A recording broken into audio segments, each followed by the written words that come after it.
ইমানের যেটা আসল উসুল, ইমানের শেকড়, ইমানের জড়, সেটা হলো তাওহীদ। সেটা কি? তাওহীদ। তাওহীদ মানে হলো আল্লাহ পাকের একত্ববাদ, আল্লাহ এক এবং অদ্বিতীয়, এটাই হলো তাওহীদ। আমরা সকলেই একত্ববাদে বিশ্বাসী, কথা বলেন ঠিক না? আমরা তাওহীদে বিশ্বাসী, এই জন্য আমরা বলি তাওহীদি মুসলমান। তো এই যে আল্লাহ পাক রব্বুল আলামিনের একত্ববাদ, এই তাওহীদ, এই তাওহীদকে ভালো করে ধারণ করতে না পারলে একজন মানুষ নিশ্চিতকালে মুসলমান হতে পারে না। তাওহীদের অনেকগুলো দিক রয়েছে, অনেক বিষয়ে আল্লাহ পাক রব্বুল আলামিনের আল্লাহর একত্ববাদকে বিশ্বাস করতে হয়, আল্লাহ যে এক এবং অদ্বিতীয় এই কথা বিশ্বাস করতে হয়। তাওহীদের সবচেয়ে গুরুত্বপূর্ণ একটা দিক হলো তাওহীদ ফিল ইবাদত। ইবাদতের মধ্যে আল্লাহর তাওহীদকে বিশ্বাস করতে হয় এবং এই তাওহীদকে মানতে হয়। ইবাদতের উপযুক্ত একমাত্র কে?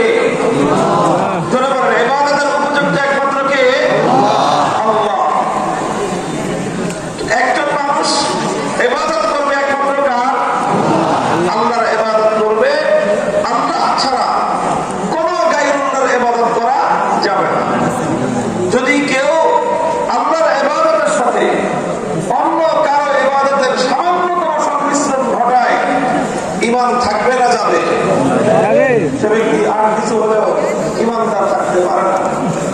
একজন মানুষ 24 ঘন্টার মধ্যে 23 ঘন্টা 55 মিনিট ইবাদত করে আল্লাহ, 5 মিনিট পূজা করে দুর্গা, বলেন তো ঈমানদার পারেই না?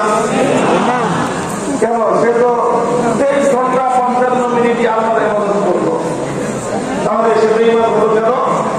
কারণ সে আল্লাহকে বাদ দিয়ে অল্প সময়ের জন্য হলেও গায়রুল্লাহর পূজা করেছে। 5 মিনিট না, 1 মিনিটও যদি কোনো গায়রুল্লাহর পূজা করে, 1 মিনিট না, 1 সেকেন্ডের জন্য যদি কেউ গায়রুল্লাহর পূজা করে, আর বাকি 24 ঘন্টা 23 ঘন্টা 59 মিনিট 59 সেকেন্ড আল্লাহর ইবাদত করে, আর 1 সেকেন্ড যদি আল্লাহকে বাদ দিয়ে অন্য কারো ইবাদত করে, তাহলে তার ঈমান নাই, সে হলো মুশরিক এবং সে হলো বেঈমান কাফের। এই কথাটা বোঝা সহজ, আমাদের দেশের মানুষ এটা বুঝে, এটা জানে সবাই। এই জন্য তারা ইবাদতের ক্ষেত্রে সাধারণত কোন গায়রুল্লাহকে আল্লাহর সঙ্গে শরীক করে না, কারণ তারা জানে শরীক করলে ঈমান থাকবে না। এটা হলো ঈমানের একটা দিক, তাওহীদের একটা দিক, এটাকে বলা হয় তাওহীদ ফিল ইবাদত। এরকম ঈমানের আরেকটা দিক আছে, যেটা নিয়ে দাওয়াত এবং তাবলীগের মেহনতের মধ্যে ব্যাপক আলোচনা করা হয়। সেটা হলো কারণেওয়ালি জাত একমাত্র আল্লাহ। সবকিছু করেন কে? খাওয়ান কে? পড়ান কে?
যেই পতিত সরকার, যেই শক্তির পতন ঘটলো, এই শক্তির সবচেয়ে বড় সমস্যা, তাদের সবচেয়ে বড় দোষ, হয়তো তারা আবার কোনদিন সময়ের ঘূর্ণায়নে, সময় ঘুর খাইতে, ঘুরপাক খেতে খেতে আবার হয়তো তাদের কোনদিন সুদিন আসতে পারে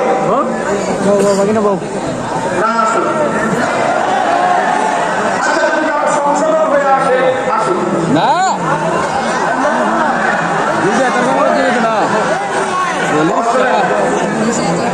যদি তারা ভালো হয়ে আসে, সমস্যা কি?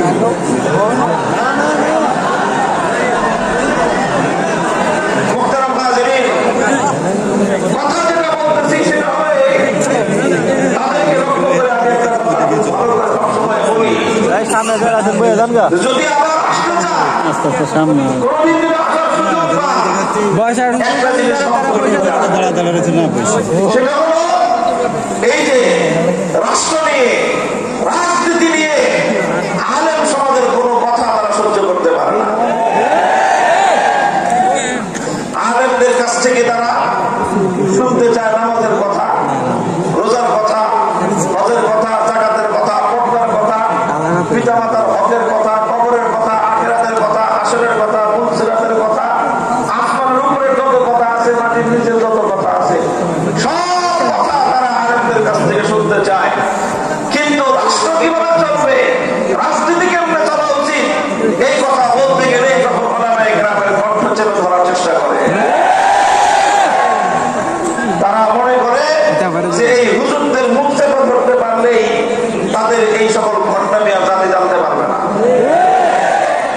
খুব ভালো করে মনে রাখি, মনে রাখেন, ওলামায়ে কেরামকে আপনারা যতই তাদের কণ্ঠ করার চেষ্টা করুন, প্রতি যুগে যুগে তারা এই দিনকে হেফাজত করার জন্য এমন আল্লাহর জন্ম দিবেন, তৈরি করবেন, সৃষ্টি করবেন, আপনাদের সকল পাগল ফিল্মেটাল বেরিয়ে ওদের কথাগুলো বলতেই থাকবে।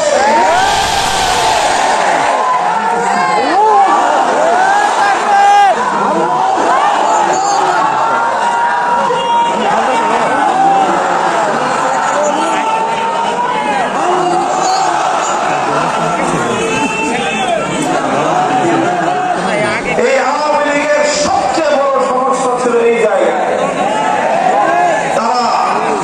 তারা মনে করত যে রাজনৈতিক অঙ্গন এটা ধর্ম থেকে, ইসলাম থেকে সম্পূর্ণ বিচ্ছিন্ন থাকবে।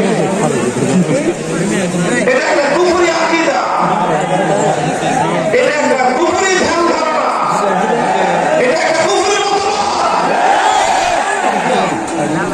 এটা যেন ঠিক বললেন, আমরা শুনে রেখে আওয়ামী লীগের সাথে রাজনীতি করতে করতে বিএনপি আমাদের মধ্যে